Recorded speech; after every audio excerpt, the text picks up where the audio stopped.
Alain Veil, Franck Lanoux, bonjour. Bienvenue Bonjour. au Buzz Média TDF. Le Figaro, Alain Veil, vous êtes le directeur général d'Altis Média et toujours président de Next Radio TV, c'est donc BFM, RMC Découverte. Et vous, Franck Lanoux, vous êtes directeur général de SFR Média et vous êtes, j'allais dire, le patron historique, l'âme de RMC. Alors, RMC vit un moment historique. Vous en avez rêvé depuis 2001, le moment où vous avez repris RMC, que RMC dépasse Europe 1. Alors, c'est presque fait. Pas tout à fait fait. Il y a encore 1000 auditeurs d'écart.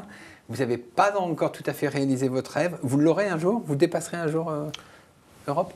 On est devant Europe 1, puisqu'en part d'audience, les choses sont claires. Et vous savez que le business, le chiffre d'affaires se fait sur la part d'audience. En audience cumulée, on a égalité à 8-1. Ouais.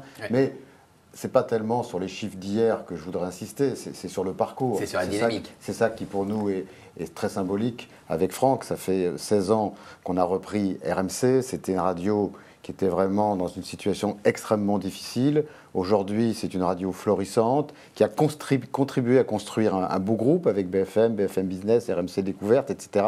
Donc c'est vrai que c'est une très grande satisfaction que ce résultat d'hier. Franck, vous avez repris RMC, c'était à moins de 2% de part d'audience, vous l'avez monté à 8,1. L'objectif, c'est quoi? Vous pouvez dépasser... L'objectif, c'est de continuer. Il y a une limite, bien évidemment, presque naturelle. Et puis, comme vous savez aussi, RMC a toujours quelques émetteurs en moins que les autres, ce qui, bien sûr, fait défaut dans ces chiffres d'audience. Vous n'êtes pas très fort dans le nord de la France. C'est jamais tenu en compte. L'histoire, bien évidemment, a joué un petit peu contre nous. Mais aujourd'hui, on ne parle plus de ça.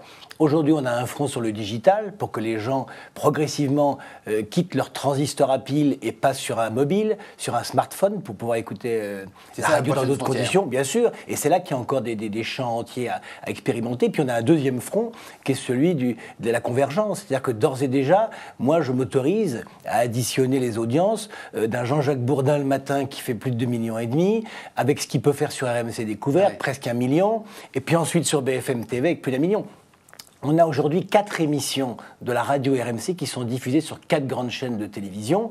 C'est ça aujourd'hui le combat. On compare aujourd'hui. Vous demandez à Médiamétrie de pouvoir additionner comme ça, parce que là vous additionnez, j'allais dire, des carottes et des patates. Hein. Bien sûr que pour l'instant, c'est pas possible. Bien sûr que c'est très compliqué, mais il y a un moment, il y a des usages, il y a des technologies qui permettent aux gens de changer les usages, et les gens sont très rapides. Et nous, bien évidemment, on doit précéder, et Médiamétrie a intérêt également à précéder un petit peu ces besoins-là. Donc vous leur demandez ça. Alain Veil, la meilleure façon de dépasser Europe 1, est-ce que c'est de l'acheter? Qu'est-ce que t'en penses, Franck? Écoutez, non, je crois qu'Arnaud Lagardère est très attaché à Europe 1. Il l'a dit plusieurs fois. Aujourd'hui, Europe 1 a des difficultés. Si la radio était à vendre, on examinerait le dossier parce qu'on est un acteur important du secteur. Et avec le groupe Altis, on examine tous les dossiers qui peuvent se présenter dans le secteur de l'audiovisuel. Mais pour vous, donc ça aurait un sens d'additionner Europe 1 et RMC, c'est pas les mêmes publics? Je n'y ai pas réfléchi, donc je ne peux pas vous répondre précisément. Mais si la question se posait, on regarderait le dossier. Franck Lanoux, vous avez dit, effectivement, c'est RMC qui a inventé la convergence radio et télévision. Bourdin est sur RMC, BFM TV et RMC Découverte.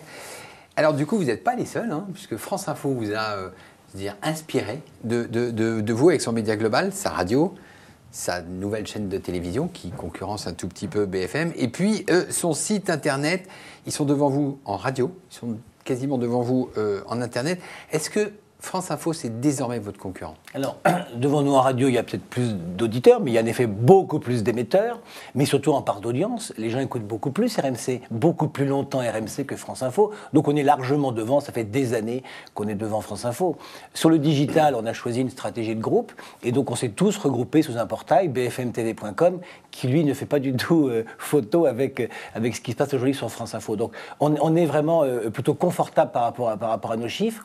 Notre audience, elle est globale, je le répéterai autant de fois que nécessaire, et on ne fait pas uniquement la course à la radio. Notre métier, c'est pas la radio, c'est pas la télévision, c'est pas le digital, c'est d'accompagner les gens, d'informer les gens. Là encore, tout change en ce moment, il faut être capable de suivre les besoins des gens, et c'est ce qu'on est capable de faire chez nous, parce qu'on fonctionne en synergie, on fonctionne avec des équipes qui sont capables de passer d'un média à un autre, et j'annonce peut-être même déjà à d'autres médias qui n'existent pas encore aujourd'hui.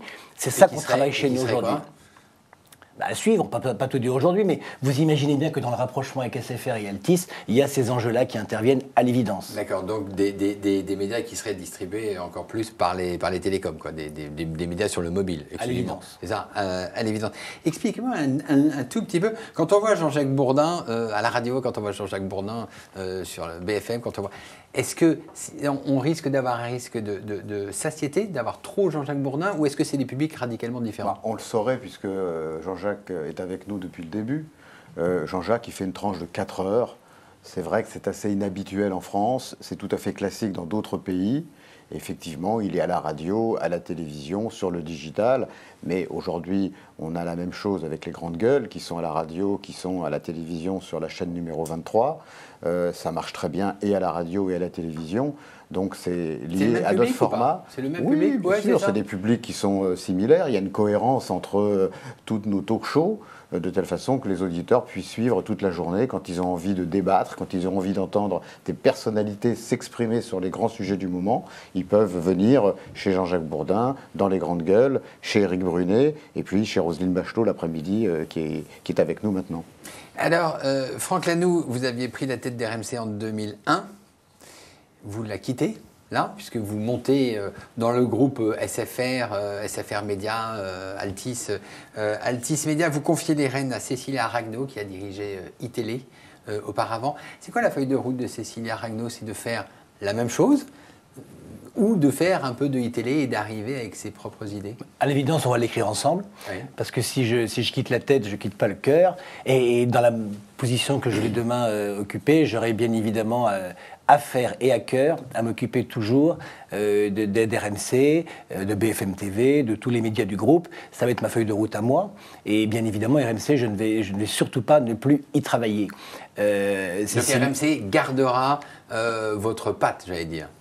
C'est pas le sujet que ce soit ma patte, c'est un travail très collectif. Il y a beaucoup de gens chez nous qui sont quasiment là depuis le premier jour. Les chiffres qui sont sortis hier, ce sont les chiffres de Jean-Jacques Bourdin, d'Alain Marchal, d'Olivier Truchot, toute l'équipe a travaillé à ça. Les sports, on ne peut quand même pas ignorer aussi l'importance du sport chez RMC. À l'évidence, c'est l'édition de tout ça. On va continuer, forcément. Cécilia arrive à un moment un peu exceptionnel, en effet, où on est au plus haut de l'audience d'RMC. Il faut continuer cette belle histoire. Mais pourquoi RMC marche toujours autant, est arrivé aussi haut? C'est parce qu'il y a des remises en cause permanentes. Oui. Et c'est ça qu'il va falloir devoir faire avec Cécilia. Et là, je suis plutôt rassuré parce que autant transmettre une entreprise en bon état. Et puis encore, on le transmet aussi avec les artisans du succès. Donc je voyais à peu près tout sur la table pour continuer la belle histoire. Et elle devra inventer la suite de l'histoire sans oublier ce qu'a fait RMC. Alors, Alain Veil, il s'est passé beaucoup de choses en 18 mois. Vous avez rejoint Altice Média, le groupe Next Radio. Vous avez quasiment racheté, vous êtes en passe de le faire, numéro 23. Vous avez lancé 5 chaînes de sport, vous avez lancé BFM Paris, vous avez repris des journaux. Donc, ça foisonne et vous êtes ça en France, au Portugal, en Israël et aux États-Unis. SFR Média, a de très grandes ambitions. Clairement, c'est de concurrencer Canal+. SFR a approché Canal+. Ça, on le sait, pour le racheter. Est-ce que c'est encore envisagé ? Écoutez, notre groupe étudie tous les dossiers qui se présentent. Mais là, c'est un gros. La vision de Patrick Drahi et de Michel Combes, c'est de dire que nous devons, dans chaque pays où nous sommes installés, avoir la même part de marché dans les télécoms et dans les médias. Aujourd'hui, en France, SFR a à peu près 30% de part de marché. Donc nous avons vocation, à moyen terme, à avoir 30% du marché de l'audiovisuel. Alors, on en est encore très loin. Ça dépend si on raisonne en chiffre d'affaires, en résultats, en audience. Sur ces 3 critères, on est encore loin, même si le résultat de Next Radio TV et celui de la presse est significatif. Mais on a encore beaucoup de choses à faire, on a du temps, mais oui, on est ambitieux tout en étant raisonnable. Ça veut dire Canal+, ça peut être une cible potentielle. C'est un dossier qu'on examinerait. Que vous avez examiné. Il y a eu des contacts, comme je dirais, on discute avec tous les groupes discutent entre eux, il y a toujours des relations, mais formellement, non. Donc aujourd'hui, je ne peux pas vous dire que le dossier nous intéresse, mais si un jour il se présentait, bien sûr, on regarderait comme n'importe quel autre dossier important. Alors, vous avez maintenant une vision internationale. Vous avez toujours eu la curiosité de voir ce qui se passait aux États-Unis et un peu ailleurs. Qu'est-ce que dans votre grande vision internationale, vous déterminez, vous voyez qui n'existe pas encore en France et que vous pourriez importer?